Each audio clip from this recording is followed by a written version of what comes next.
Hey, I'm Ryan. I run Social Shortcuts. We coach people on social skills. I've been coaching social skills full-time for about 12 years now. Today, I'm going to go through what is it that actually makes stuff funny.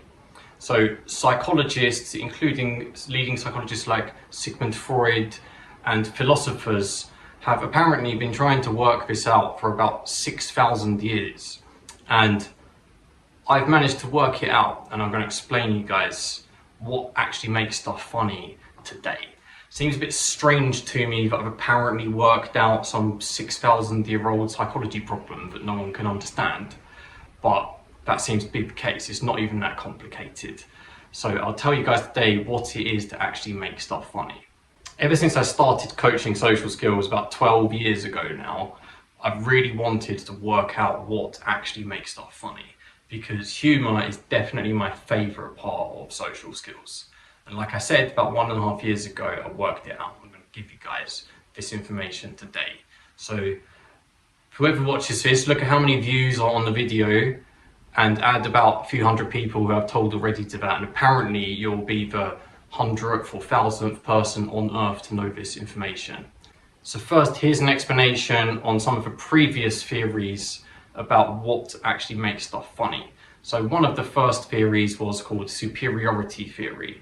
And as some of you may have gathered already, or maybe some of you have heard of this before, superiority theory is the idea that something that makes someone feel superior to someone else is what causes people to laugh.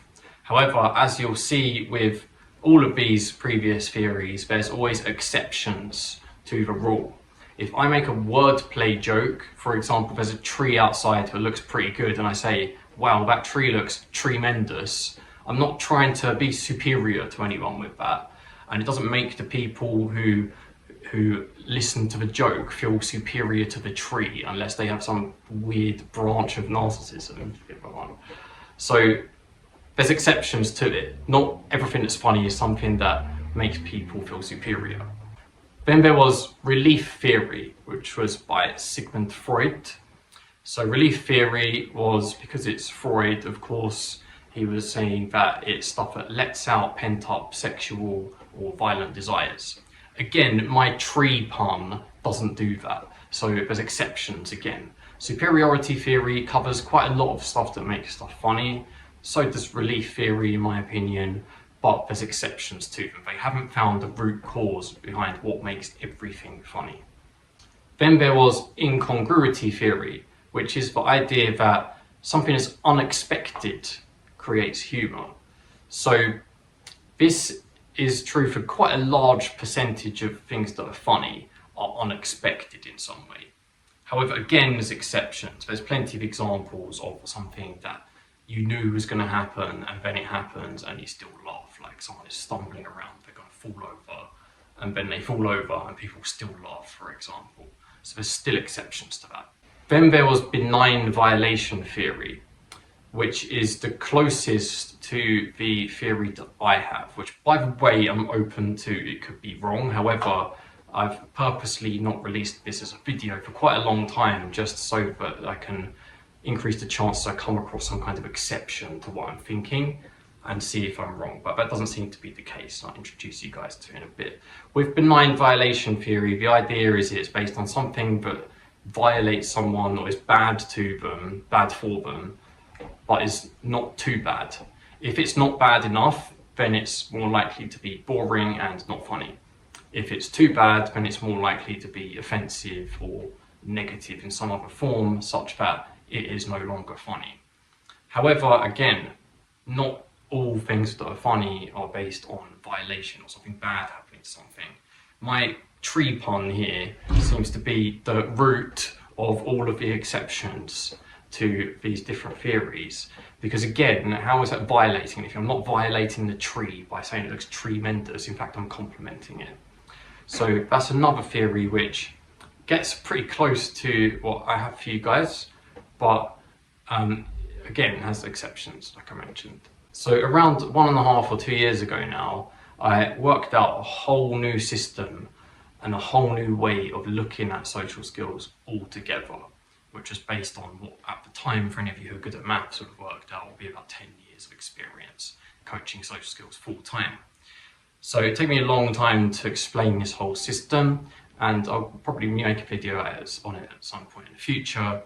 Just a bit of a short explanation is that the assumption is that the only thing that matters in a social situation is the emotions of people involved. And one of my rules is I don't use any numbers to work things out, because emotions can have strengths. For example, you can feel more or less happy than you did a minute ago, but we don't measure it with numbers.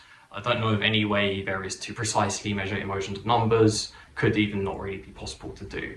There's more to it than that. But basically, when I worked out this whole new way of looking at stuff altogether, I worked out a whole load of new things. I've got all these different hacks for emotions and stuff now, and I've got tons better at managing my own emotions. Another thing I was very excited about was I thought to myself, now I'm going to be able to work out what actually makes stuff funny. So, what makes stuff funny is jokes. Jokes are what makes stuff funny. That's what I worked out. I'm joking, of course. Here's the explanation. So hopefully I will have nicely edited in a neat graphic here so that this can be illustrated to you in a digestible format. So we're going to have a bunch of different circles. The circle that's in the middle is boring. The circle that's around the boring circle is normal. The circle that's around the normal circle is interesting.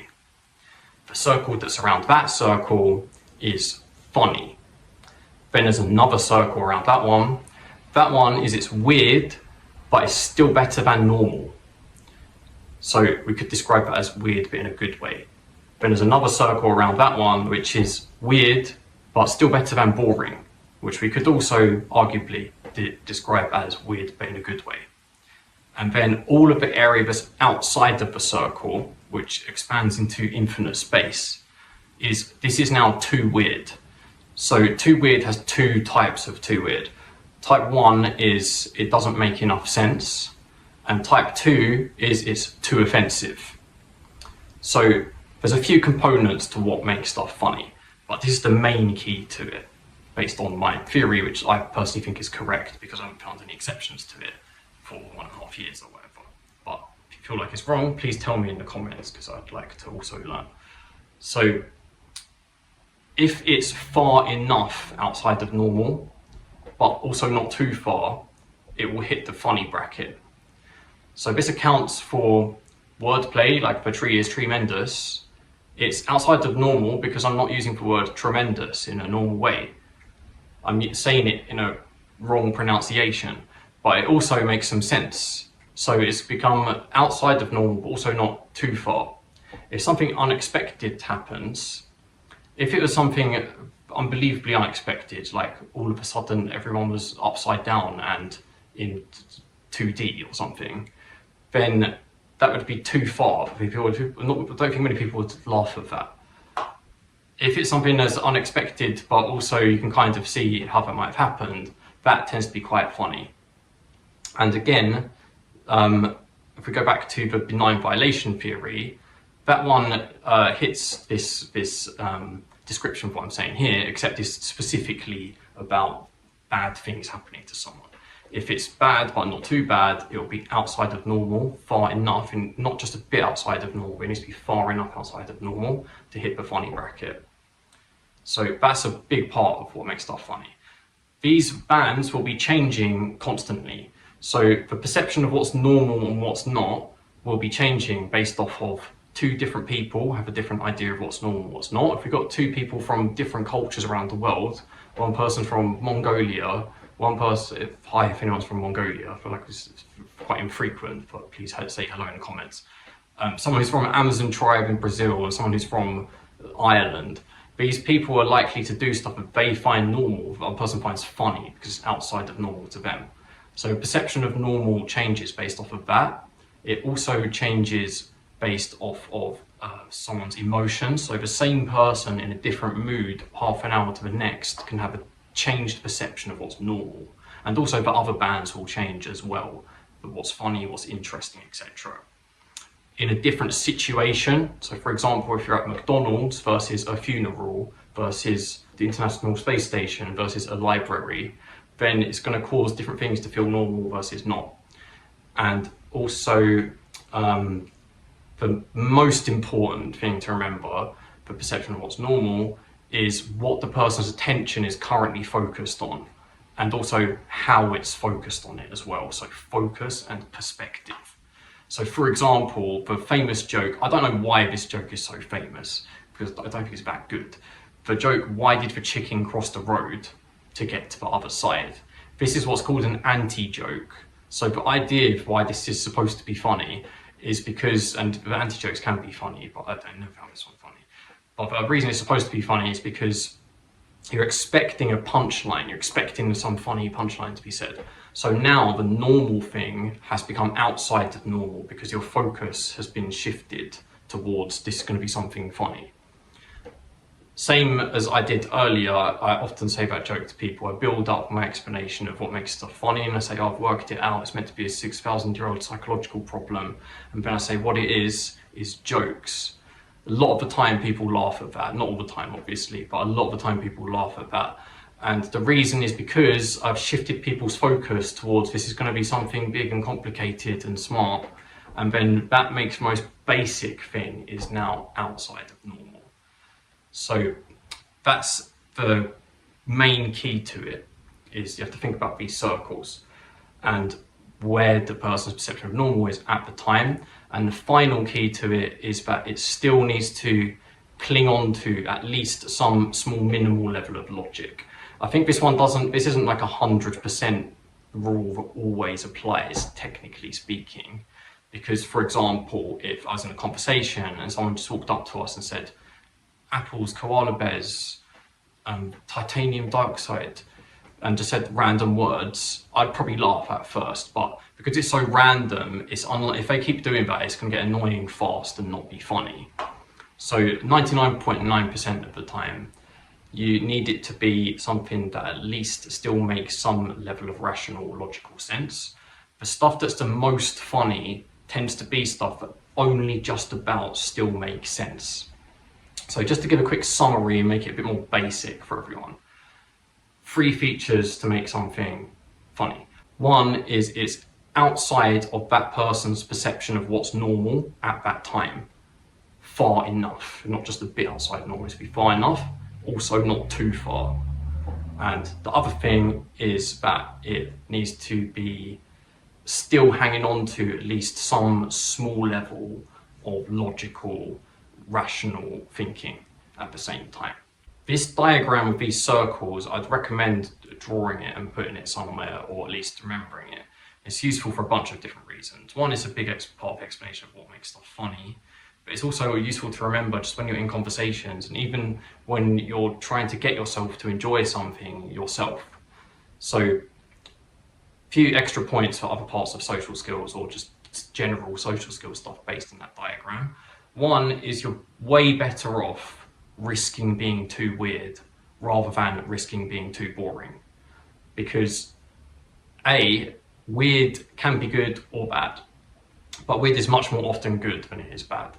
And also, the more you do this, the more often you end up with good weird and the less often you end up with bad weird, as long as you're learning from your mistakes, obviously. It also gives you more variation of stuff you can say. The most common thing that people come to us for help with in coaching is how to not run out of things to say in conversation. And I would say probably about 2 out of 3 people who want help with that don't actually run out of things to say. They are mostly just policing themselves too much in their own mind, thinking of something to say and going, oh, I can't say that, it's too weird. I can't say that's too boring, etc., etc. So simple rule to follow, which will also make you much better humour and also good for social situations, is if you're not sure, take the risky option.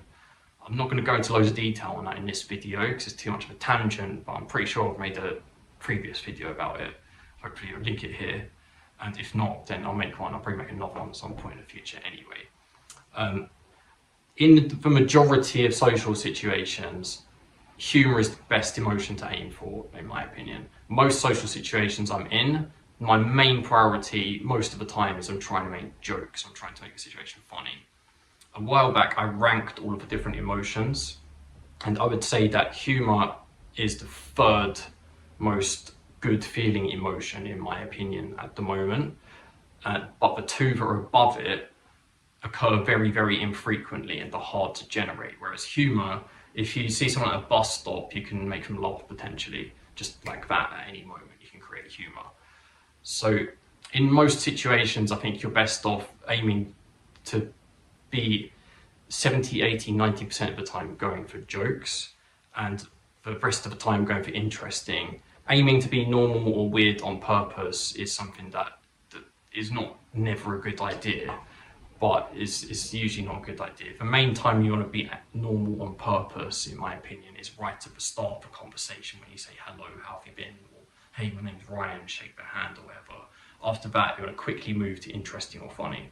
If you're in a more serious situation, or if you're in a more work-based situation, so you're at work, you probably want to do the other way around, mostly be aiming for interesting with a bit aimed for being funny. If I just mainly made jokes when I'm coaching people, the coaching wouldn't be very good. You might also want to adapt your character a bit. If you're more of a serious person, or you've got more of your strength is based on like intellect or something, then you might want to go a bit more for interesting, but I still think funny is better overall. I'll do a few more videos around this topic. So a few things that I'm going to go for in the future will be how you can make something that's funny already even more funny. So one example of how you can do that, which is the most simple example, is if something is funny in more than one way. So what I gave you there is the things behind everything that's funny, but we can split humor into subcategories as well. Like you've got wordplay, you've got teasing or banter, you've got sarcasm. So if it's funny in multiple ways, it tends to make it more funny. Ultimately, I think that the reason why mainstream psychology apparently hasn't cracked this, I mean, maybe they have, maybe there's some paper somewhere that's got my ideas on it, or perhaps something more developed and I'm wrong somehow. I'm not sure, I'm pretty sure this is it. So I think the reason why that apparently hasn't happened is because A, they're probably not trying that hard, they're trying to figure it out because they've got other things to do, whereas I coach social skills. And B, they're looking at it in too much of a normal scientific way. So there is a way to be scientific and logical about social skills, but if you want to be good at social skills, you have to do it in a bit of a different way to what works if you're doing physics or chemistry. And it's more about emotions than about facts and logic. But I wouldn't say that's not rational thinking. I'll go into more into details another time. So I'm going to follow up to this video with some exercises that are really good for training your level of humor. I've got one that is, I think, my most viewed video on the channel homepage, Look at Stuff and Make Jokes, which I filmed quite a long time ago now. My exercises have developed quite a long way from that. So these ones are much more effective for helping you with humor. So I'm going to follow up with 1 or 2 videos on those, some exercises that you can practice by yourself, you can practice them with friends, you can also practice them in a social situation as well. So I'll post those pretty soon. So make sure to, if you want to support my aim to make the world a better place through helping people with their social skills, if you make one person better at social skills, they're then going to cause a positive impact on 10,000 other people. If you want to support me, like my videos, subscribe, comment. Also, if you want to get help for your social skills, we've got a few options. We have one-to-one coaching, including a free trial session. If you'd like to do that, just check the link in the description, or maybe, I'm pretty sure there'll be something up in a minute, but we'll give you more information. Go to our website, socialshortcuts.com, one-to-one coaching. We've also got a WhatsApp group chat where we discuss social skills. I'm in there, I answer people's questions. People answer each other's questions, etc. Should be an invitation link to join in the description. And we also have a video course on how to not run out of things to say in conversation. I'll make more video courses in the future, but that's got like loads and loads and loads of information on how to not run out of things to say, how to start a conversation, how to overcome your nerves to go and do that in the first place. So a link to that will be in the description also. Stay tuned. Next videos I'll be posting almost certainly will be 2 exercises that are really, really good for helping you improve your humor. And yeah, go out there, make people laugh, and spread the knowledge. 6,000 years of trying have led to this apparently. So there we go. See you soon.